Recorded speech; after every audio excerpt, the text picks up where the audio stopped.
नमस्कार दोस्तों।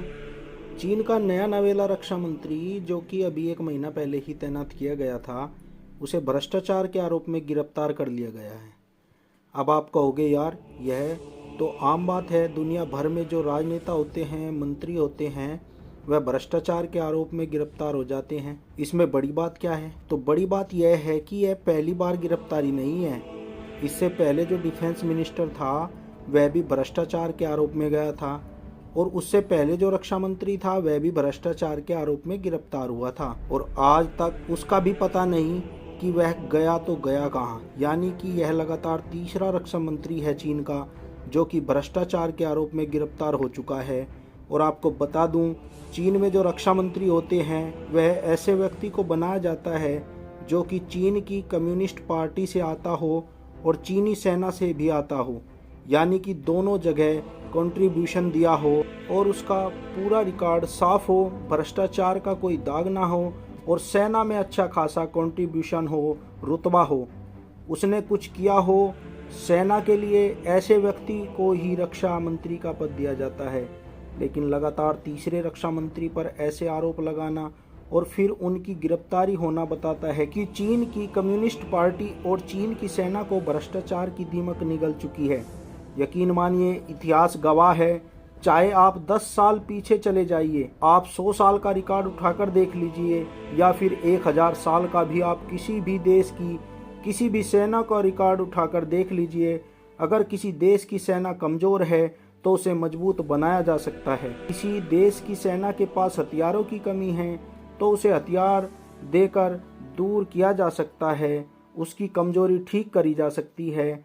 यहाँ तक कि अगर कोई देश की सेना युद्ध में हार भी जाए ना, तो भी उस देश की सेना को दोबारा रिबिल्ड किया जा सकता है, दोबारा खड़ा किया जा सकता है, और फिर उस युद्ध को फिर से जीता भी जा सकता है।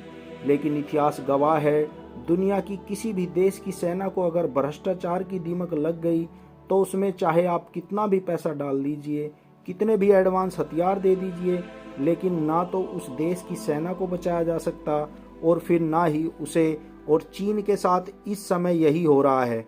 और आप में से कई लोग होंगे जिन्हें अब भी अंदाजा नहीं कि यह कितना घातक है चीन के लिए। तो मैं आपको एक एग्जाम्पल दे दूं। इससे पहले वाला जो रक्षा मंत्री था ना, उसे पता है क्या किया था? उसके कार्यकाल में चीन की मिसाइलों के लिए फ्यूल खरीदा जाना था। यानी कि जो मिसाइलें होती हैं उनके अंदर फ्यूल होता है जो कि एक टाइम के बाद एक्सपायर हो जाता है, उसे चेंज करना होता है। उस रक्षा मंत्री ने उस फ्यूल की जगह पानी भरवा दिया था, और चीन के मिसाइल बेड़े में ऐसा ही होता आ रहा था। पिछले 10-15 साल से हर 2-3 साल के बाद जो फ्यूल का पैसा आता था वो खा जाते थे, और 15 साल से बस पानी बदल रहे थे फ्यूल की जगह। इस लेवल का भ्रष्टाचार है। अब आप सोचिए, अगर कल को चीन के साथ युद्ध हो जाए और चीन को मिसाइल फायर करनी हो तो मिसाइल कहाँ से चलेगी? क्योंकि मिसाइलों में फ्यूल की जगह पानी भर रखा है, वह तो ज़मीन पर ही फुस हो जाएगी। इसलिए आप समझिए कि कितने घातक लेवल का भ्रष्टाचार चीन के कमांडर कर रहे थे। और आप देख लेना, ये नए वाला जो गिरफ्तार हुआ है ना, कल इसे भी कुछ ऐसा ही अनोखा कांड किया होगा। अभी पूछताछ जारी है। चीन इसे छुपाने की कोशिश करेगा, लेकिन हफ्ते 2 हफ्ते में इसके कारनामे भी बाहर आएंगे जिन्हें सुनकर आपको बड़ा मजा आएगा। इसलिए चैनल को सब्सक्राइब करके रखना, क्योंकि जैसे ही इसके घपले बाहर आएंगे वह भी और मैं आपको विस्तार से बताऊंगा